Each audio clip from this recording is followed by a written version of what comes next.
So today we're going to dive in all things supplements. We're going to cover the basic essentials and what seems to be 101 myths that surround these essentials. Everything from whey protein to omega-3s to vitamin D3, and all the different staples that we recommend. I think without fail, we'll get a question every single week as to why we're taking this, what's the use of it, is it safe, which is probably one of the biggest ones. Is it sustainable for long-term use?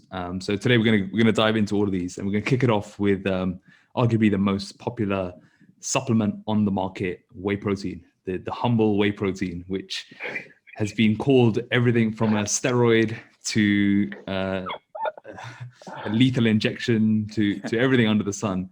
So let's dive into all things whey protein and break down firstly what exactly is whey.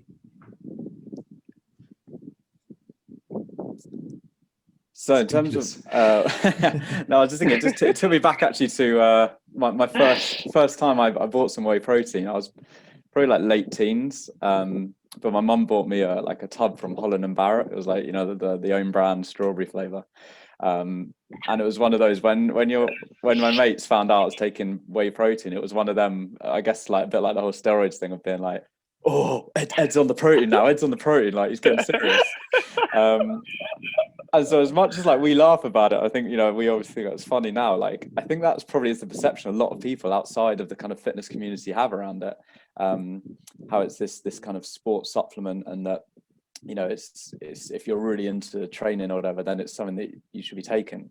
Whereas in reality, it's really just another source of protein. So it comes from dairy. And so if you drink milk, if you eat cheese, eat yogurt, anything like that, it's no real difference to that. It's just in a very convenient form for just, you can mix it with water and then have it whenever you need. And so really, instead of being seen as this amazing sports supplement, it just needs to be seen as another food source for protein, in the same way you'd have your chicken, eggs, whatever.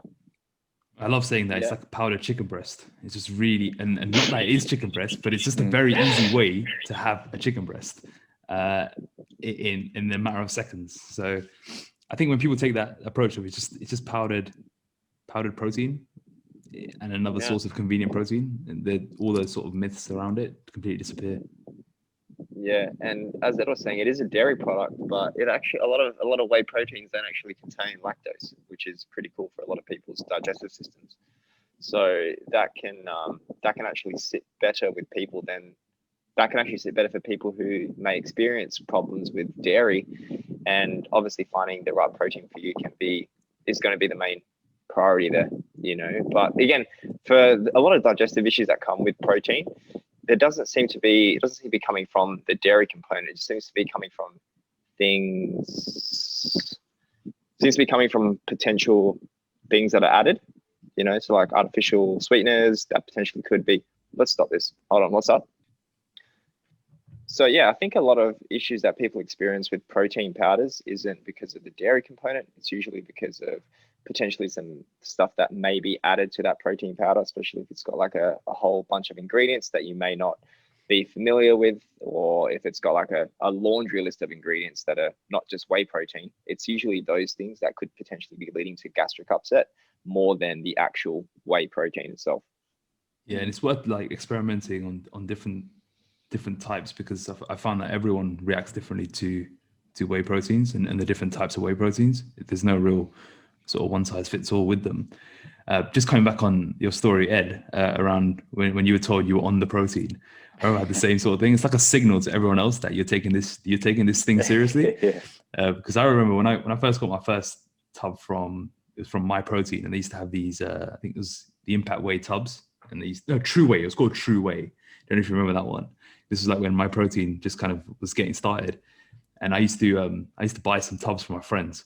So I used to bring it to school, have a couple of tubs in the back of the boot when I was 17, driving into the school, and then used to sell out there. And people used to be like, "Oh yeah, AV's now serious about he's getting hench. Like, he's getting hench." And I was there like 60 kilos soaking wet. Yeah. Funny you mention that though, because I have heard some like stories back in the day that I think this was some like US brands where they actually did used to spike protein powder with steroids just initially, like in a few batches. They got removed quickly. But what they used to do these spikes, so people would get these crazy results and then keep buying that same protein. Oh wow! Because they would think, oh, it's the protein powder, right? And it's like, no, it's just those products were spiked, you know. But that, I don't know, I'm sure that doesn't happen anymore, hopefully. But that's the kind of thing like drug dealers and like steroid dealers do, isn't it? They give like a really good first batch, so then you think it's really good stuff, and then they'll just start cutting it more and more over time. But that's really bad. Yeah. And then it also feeds into like the advertising. If you look at on the whey protein tubs, the people on there are always like the most jacked bodybuilders who are claiming that that's what's got them big. When in reality is it's a couple of grams of testosterone that's done it, not the fact that they've taken 2 scoops of whey. Yeah.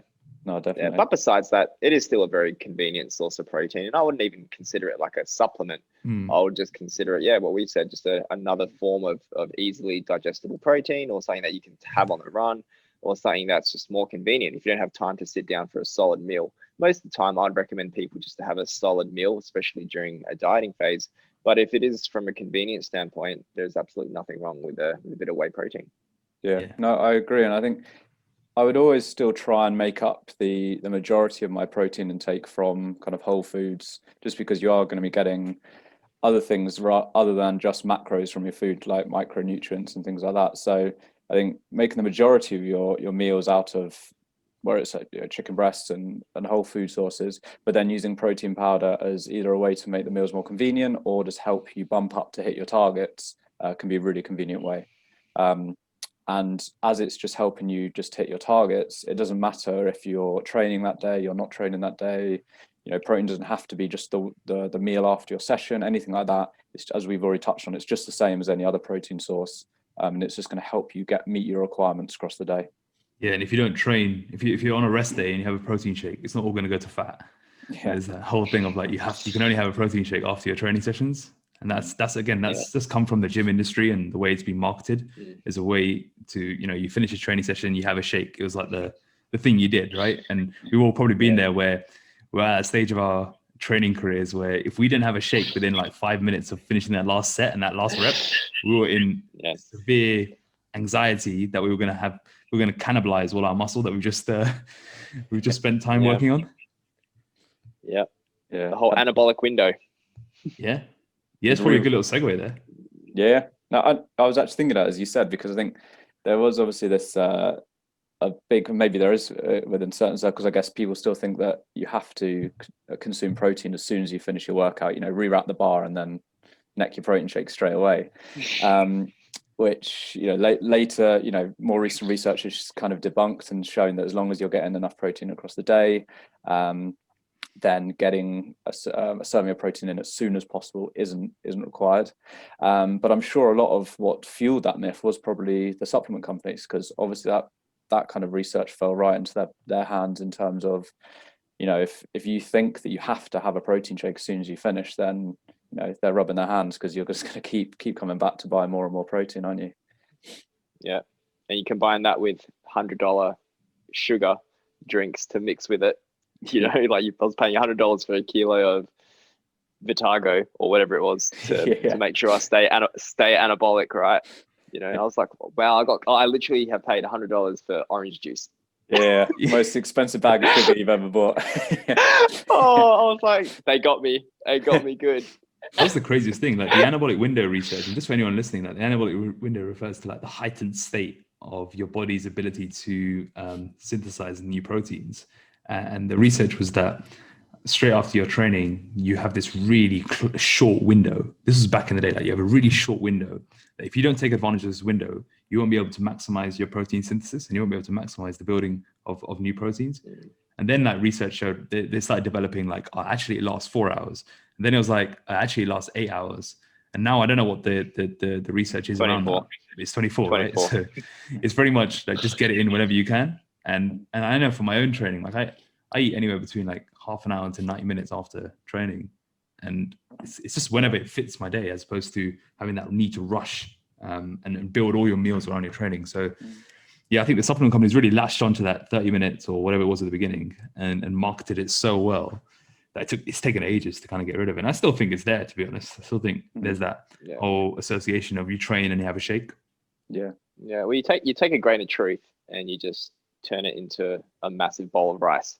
That's what it is. You know, like it's just a legit, just extrapolate and exploit every last bit of that thing that you can, you know, and that's where the whole nutrient timing thing came out, you know. And nutrient timing, can it be beneficial for like a small percentage of the population who are training like all the time? Yeah, maybe. Do you think people who are just, you know, training once a day, getting 10,000 steps a day, live normal lives, do you think they really need to worry about optimizing the nutrient timing, right? No, but supplements company will make you think that it is the most important thing in the world. And that's where, people would chug down their protein powder straight after a workout, but not eat enough for the rest of the day, or eat too much for the rest of the day and be like, why aren't I losing body fat? I'm timing all my meals perfectly, you know? So I used to blame any of my gains on nutrient timing. And again, like just to clarify what nutrient timing is, it's like the being precise, being precise around when you have your proteins, your fats, your carbs in the day, and trying to manipulate your biochemistry accordingly. Like I used to literally eat protein and fats only until about 2-3 p.m. mainly because I wanted to boost my neurotransmitter production of dopamine, acetylcholine, and all these sorts of things. And I thought, if I have 1 gram of carb in the morning, then my serotonin receptors are going to be so flooded that I'm going to fall asleep. So I didn't have any carbs until about 2-3 p.m. and then I'd slowly transition from protein and fats to protein and carbs only. In order to induce my serotonin receptors and feel relaxed and not feel wired at night because I was having fats and proteins. So I used to do exactly the same thing. I used to think if I had carbs before training, regardless of when I trained in the day, my insulin sensitivity would be shot. So whether I trained like mid-morning or literally in the evening, it was no carbs till after training, and then I'd just get all my carbs in after training. So no, that's and then when you're having all your carbs after training, and especially at night, what you'd do is you'd have about 30 to, actually you wouldn't have any carbs during the session, because if you had carbs during the session, you might fall asleep. So what you have to, you lose all your drive. So what you do is you have a big maltodextrin or Vitago mix of 4-1, where this is something supplement companies latched onto, where you have to have a ratio of 4 grams of carbs for every gram of protein. So you have like 30 grams of protein. 30 grams of protein with 120 grams of maltodextrin in one hit. And then an hour later, you'd have like another 150 grams of carbs. And then you somehow fit another 150 grams of carbs before you go to sleep. The funny thing is, right, you can think really, all about these different meal timings, but if you go on what we generally recommend, it's like 3 to 5 meals a day and just spreading your protein servings out evenly across whatever meals you have. 1, you're going to get enough in the day. 2, it's probably going to like fit in, across your schedule and everything. But also, if you're not going to train right before, you're not going to eat right before you train anyway, to give yourself a bit of time to digest. So you're probably going to have a meal within a couple of hours after a training session anyway, just by like virtue of just the way your meals are set up. So it really does remove the need to even worry about the whole nutrient timing thing. But especially just going back to the anabolic window, I would actually argue it would be non-advantageous to eat within the first 45 minutes after a session, because you're still so pumped up and in that kind of fight or flight, sympathetic condition, that it's not actually going to be conducive to good digestion and efficient nutrient uptake. So having like maybe 45 minutes, as a rough guide to allow your body to calm down and go more into that parasympathetic state where you are going to be able to digest better would actually be more advantageous. I think it's one of those things you can talk about, but as long as you've got your meals set up in a semi-logical way, it's probably not even something you need to worry about. Just train between 2 of your meals is probably the best advice. Perfect. And if you train in the morning, legit. just have your breakfast after. Yep, 100%. As simple as that when it comes to protein timing, Yeah. And just on the protein powders, like it's probably while we're on protein powders, before we move on to other ones, we've probably discussed like plant proteins, because for a lot of people, whey protein either isn't an option because of dietary choices, or potentially it may not sit well with you no matter what type of whey protein you have. And in those situations, plant proteins can be a really good alternative. And now, 10 years ago, trying to get plant protein to taste any sort of to have any sort of pleasant taste was impossible. Like it all tastes like gravel, right? Whereas now I think it's much more mainstream, and there's much more variety for people that want plant-based proteins, from pea, rice, soy, various combinations of them. In fact, I think at the moment I'm using some form of plant protein. I think just out of a rotational cycle, but I think there's definitely benefits to it for many people who don't necessarily do well with dairy, which I think is more common than we may think. So let's dive into some of the plant protein options out there and which ones we should be looking for, which ones potentially are a red flag. Sorry, just before we do move on to that, I was just going to say, I know Ivan touched on potentially the sweeteners being an issue for some people with whey, but also whey is going to be digested a lot faster than if you say a chicken breast or something like that. And so sometimes when people aren't used to having it and then they start taking whey, the gut issues they have are actually from just not being used to having something that moves through them so fast. And so sometimes if you just pair it with either a high fiber food, so let's say you have mixed protein powder with oats to have like a protein porridge, or you add some fats to it, so let's say peanut butter, that will slow down the digestion or the digestion of it, which can then actually prevent some of the issues some people have. So I think as well as experimenting with ways, pairing it with things that will then potentially slow the digestion down can also help. But then obviously if that doesn't work or you can't handle dairy, then obviously, looking at these other options is a good idea. Just on that, I think one thing people do is they'll just drink a shake on its own. They'll chug it down in about a minute. And that's probably one of the biggest problems, isn't it? Yeah, it's just poor meal hygiene. And just to also clarify, I'm not saying artificial sweeteners are bad for your gut at all. It's more like the things that could be added. So like certain fibers or certain thickeners. So they'll add, especially to like casein proteins and stuff, or more of the thicker proteins, which are also in the plant-based proteins. They'll add like pectins and other fibers to help thicken it up, to give it that consistency. And I find that can also be problematic for some people. But yeah. Before we do plant proteins, you want to do casein, because that's probably the next step to discuss before we go into plant. We discussed whey protein. Milk's made of whey and casein in terms of proteins. Whey protein is typically the more popularized, but casein's been shown to have, or been popularized to the one to have at night, the one to keep your muscles growing all the way through the nighttime. That's the way it was popularized. So let's maybe debunk that and discuss where it may be beneficial. Well, from a quality standpoint, a whey is always going to be like superior from the leucine content. Ed and I spoke about the leucine stuff on the protein live a couple of weeks ago. But all the biggest thing that you want from your protein source is a good hit of leucine, and gram for gram, whey trumps casein from a leucine standpoint. So in most situations, whey would be a better option, but a casein could. The only benefits a casein protein would give someone is just it's digested slower, which can maybe help regulate appetite more than anything, but it's not going to like lead to any extra muscle growth if you have it in the evening or anything like that. But it could potentially help keep you fuller for longer. You know what I mean? Which again can improve dietary adherence. But that's probably the biggest benefit I see from a casein. Question is it gonna make you sleep better, and is it gonna keep your muscles from cannibalizing themselves? No, your muscles will always cannibalize themselves throughout the night, which is completely fine, and that is a completely natural process, and you probably should allow it to happen for other health reasons. There are other things more important than bigger biceps. So remember when people used to always get up at like 2 a.m 3 a.m to chug down shakes and go back to bed and all that stuff? I never did that, but I didn't do that. I've heard that. But yeah, that whole notion was pretty crazy too. But yeah, no, whether you have a casein or a whey and you're in protein balance, it's not going to really make a difference. That's actually nuts, wasn't it? People were like, you should keep this is more bodybuilding stuff, like you should keep a pre-made shake by your bedside, and if you get up at all, drink it. Yeah, I knew a lot of people who had one by the toilet, so when they went for a piss in the night, they'd then chug it.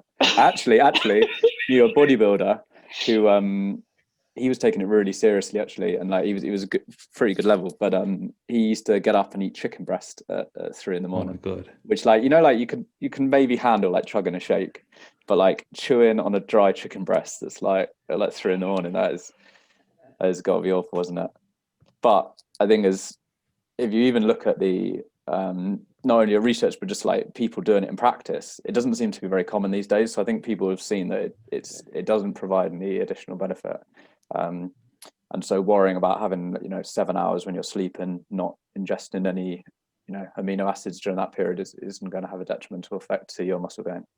Yeah, and on the same notion, you don't need to wake up and think about protein either. I think I definitely went through a period of like, if I don't have breakfast within half an hour waking up, I'm done. Like any sort of gains, they're not going to come in the day. So it works that way as well. It's crazy the things that we kind of fell into. But this is like on that research point of view you're mentioning. It's like it's when the supplement companies, it's all driven by supplement companies usually, and they latch onto one study and they'll cherry pick that and drive a whole campaign around it. And if you don't know what's going on, you're going to fall into that, aren't you? Yeah, and especially when there's some jack guy on the front who has like abs busting for his top or whatever. I think that's just more like confirming that you need to buy that product, really, isn't it? Yeah. So that's the we covered whey, casein. Let's go into plant proteins and the different options. So there's so many options now. I don't really know where to start. So I think if you are looking for a plant protein, as long as you go for a plant protein that is based in pea protein, I think you're going to be pretty good. Pea protein or soy, they seem to be the best for leucine, as I mentioned earlier. So as long as that's like the main contributor to the protein powder, I think you're going to be pretty good. The only issue, or the only thing you need to consider is there has been research showing that pea protein has the same impact as whey protein. Yeah, but you need like 40 grams of pea protein to get the same impact of 20 grams of whey. So that it also has to be a bit of a consideration. It's not like 20 grams of whey equals 20 grams of pea protein. It's just like 20 grams of whey will equal 40 grams of pea protein. So if you're trying to keep calories on the lower side and you're trying to be a little bit more savvy on that front, that is something that you need to look at as well, because 40 grams is very different to 20 grams to get the same leucine content, So what's the comparison between soy and whey? I mean, they're a bit closer, aren't they? I think I think pea is the best from memory, from what I've seen. But soy is decent too. But from the comparisons that I've seen have only been pea and whey for now. But yeah. The one I'm having right now is a soy-based protein. I would never have touched a soy-based protein 5-10 years ago. I'd have thought that testosterone. Yeah. I would have thought that all my testosterone is going to go down the tank. I'm going to lose all my muscle. Get man boobs. But yeah, I'm going to get my pecs are going to turn into man boobs. Yeah. Doesn't really happen though. So I'm all good. Nah, but soy is a good option. Soy is pretty good in leucine as well. So yeah. I think it's one of the best plant-based sources you can have, like soybeans in general. So to be honest, the reason I'm having this one is it makes my porridge really thick. And it just tastes amazing. It's really, you got a really good flavor and it digests so well. And I'm like, ugh. And it's really cheap. So I'm like, this is just the What's the flavor? Salted caramel. Oh, so yeah, nice. It's just it's hit the jackpot. So I just got a 5 kilo bag of it recently. Oh, that's a big investment. Yeah, big commitment. yeah, that is a huge commitment. Yeah, you get flavor fatigue. Yeah. So we got soy, pea, but then the thing is, there's a lot of rice proteins out there, and a lot of other types of mixes that are typically out there. And usually, there's a thing around cost. I think plant proteins can sometimes be priced extremely high. Sometimes there's a problem around like mixing and taste in general, like very gravelly taste. And then you might land on a jackpot. So it's just about kind of working through which one you can kind of go well with and which one sits well with you as well, because sometimes there can be a digestive element as well. So, but I'm sure that's more linked to what Ed said as opposed to the actual source of protein. It's worth saying then, if you are, in a bit of a trial and error stage, finding what's, protein powder you like, even what company you like and things like that, maybe don't go with the 5 kilo bag. I know when I first got to uni, one of the guys I was living with in Halls was like, oh, you want to go in an order, like we'll share the shipping. So there's a few of us went in and we each got 5 kilos of banana. It was like an all-in-one, so it had like creatine, carbs, and which I think the carbs were just blended oats, and whey. And we each got 5 kilos, and maybe it was the deal was only on it, but we all got banana flavor. and literally it was the worst tasting thing I've ever had. I couldn't drink. It was 2 big scoops. It was 75. It was like 70 or 75 grams of powder per shake, and it said on it have 1 to 2 a day. So like obviously we just thought, all right, yeah, we'll have to do that. So that's like basically 150 grams of this powder a day, and I couldn't drink one without retching. So that's like months of retching.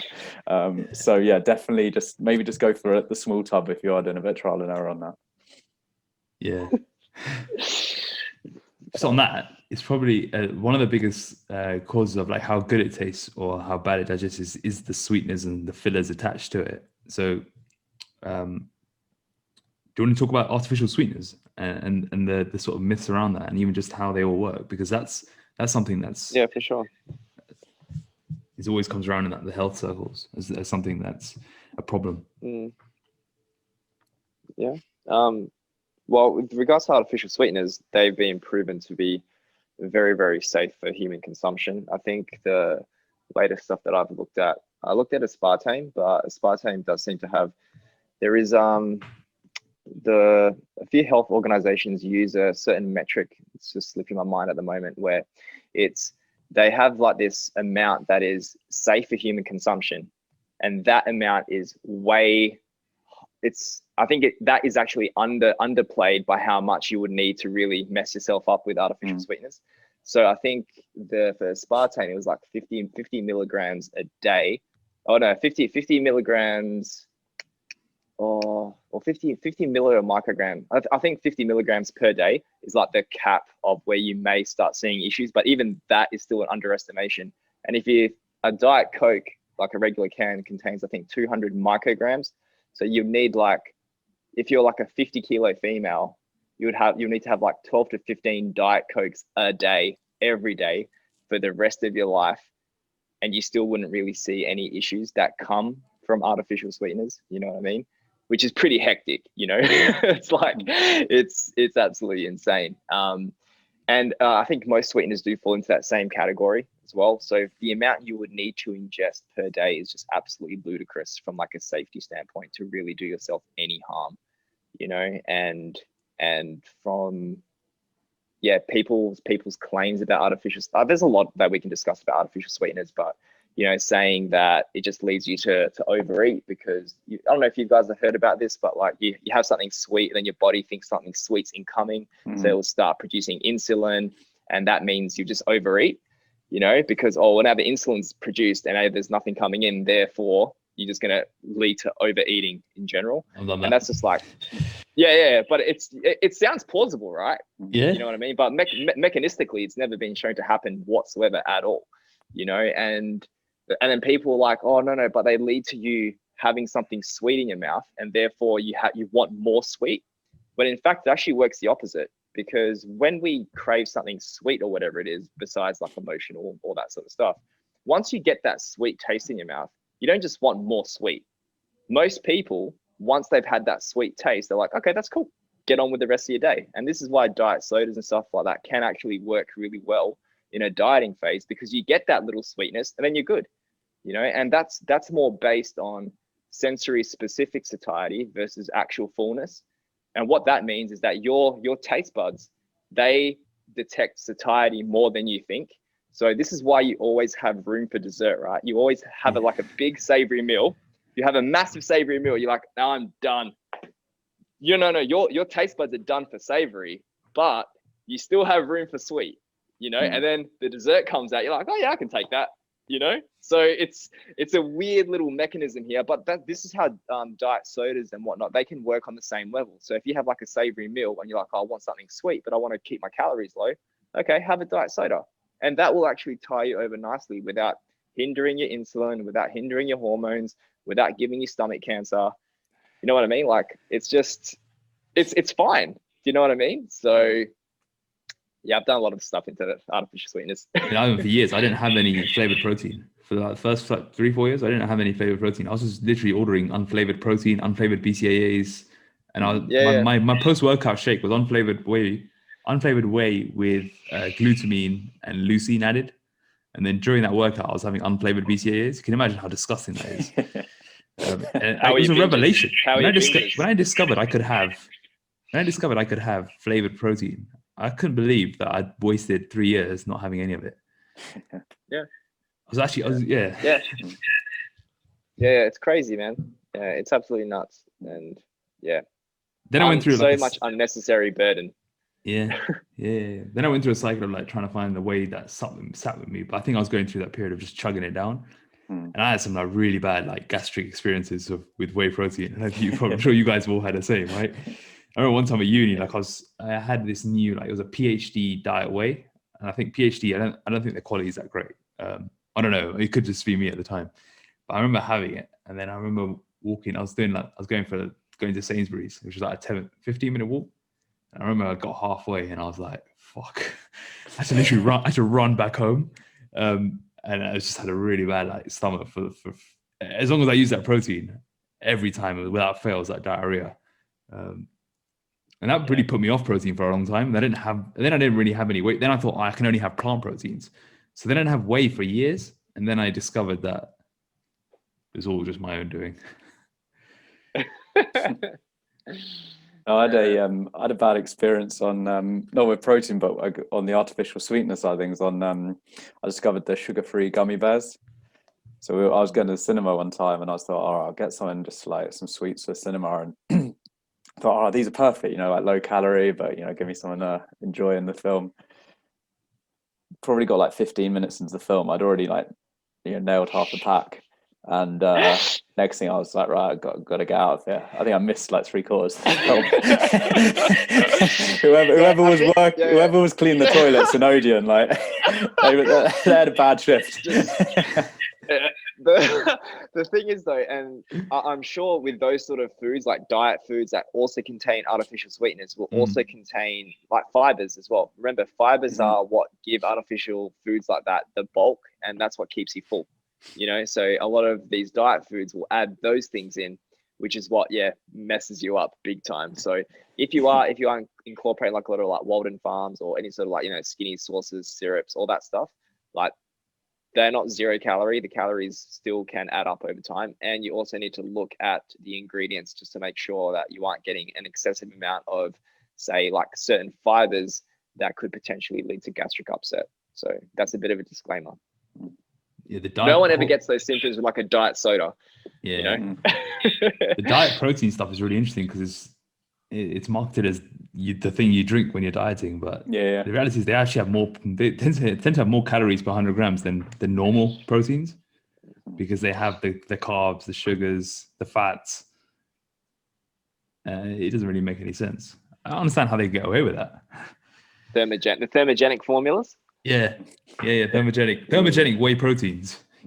They'll have a bit of a green tea extract in there or something like that, won't they? Yeah, L-carnitine. Yeah. Well, I think with the artificial sweetener, I think it can definitely be a good thing to realize that you don't have to fear them.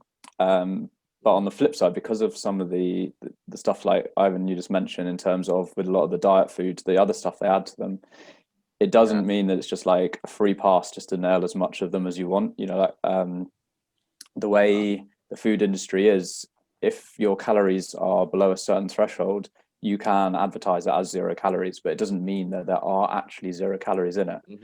And so one, it will be increasing your calorie intake. If you keep these things consistent, then that's not necessarily an issue, but it will be adding more than you necessarily have got written down on paper. But also you can run into some stomach issues and things if you are having them in excess. And if you are deep into a diet, maybe hunger levels are a bit high, you're having some cravings, it can be quite easy to rely on these things and go over the top with them. Whether you're having 5 packs of chewing gum a day, loads of these drinks, especially like the Walden Farms, like the 0 calorie sauces and things like that, it's likely when you're deep in a diet, if you're adding them to food, you're not adding a normal portion. You're pouring half the bottle on. So that's definitely something to be aware of. I'd also say that kind of leads into hacking a diet when you're just using all these sauces and creams and drinks and whatever else to just get yourself through it.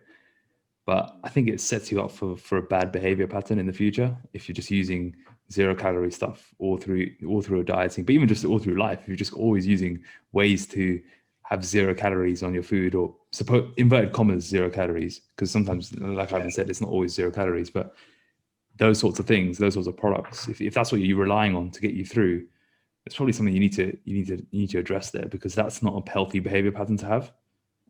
Yeah, there's only so much hacking that you can do versus just accept it. Accept that you're going to be hungry and deal with it, you know, like an adult. And except if you're pushing hard with fat loss, you're not having chocolate sauce on your meals. Like it's just one of those things, you know, that you can bring it back in once calories increase, but it's just it's not going to be, you know, conducive to what you're trying to do right now. I don't know about you guys, but I prefer having less sweet stuff when I'm dieting, as opposed to trying to find more and more ways of doing the sweet stuff. Yeah. Like you can start. Yeah, there's blandness will actually prevent you from overeating to an extent, right? Because you get that same taste in your mouth. As I said earlier, if all your meals are just like savory, or if they all taste the same, it's more taste variety within a meal that messes with people. That's what messes with people, and that's why you can always go to like those tapas places that they have just like a variety of certain things, and you can eat so much food like that because you're just getting a taste of everything.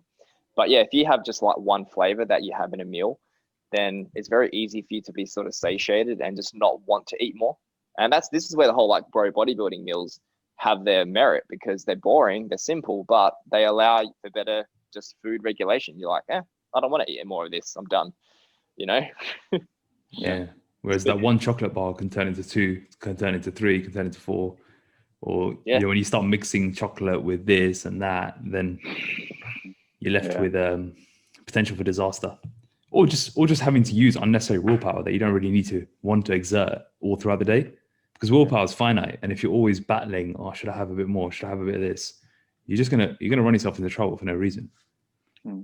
Yeah, and that's why I'd say the higher your calories get, you can start looking at more and more palatable foods. But the lower your calories get, I'm not saying you should have all of your meals should be really bland and taste horrible, but moving to less palatable foods is actually going to help you, because you're not going to, like I said, want to just keep eating more and more. Like if you have a plate of chicken breast and broccoli, you're not by the end of it going to be like, I really want more broccoli. I really want more broccoli. Whereas if you do try and fix, I don't know, add in some ice cream into your calories or something, by the time you have that one scoop that actually fits into your calories, you probably want even more ice cream than when you started. That's why it's probably the worst thing to do. And just on that, we should probably keep this one just to protein powders and relevant for this episode. I didn't realize we talked so long on protein powders. We should probably talk about, so when you should probably talk about protein bars here as well, because protein bars are always seen as especially when someone's new into health and fitness, or suddenly starting prioritizing health and fitness, they're exposed to these sorts of things.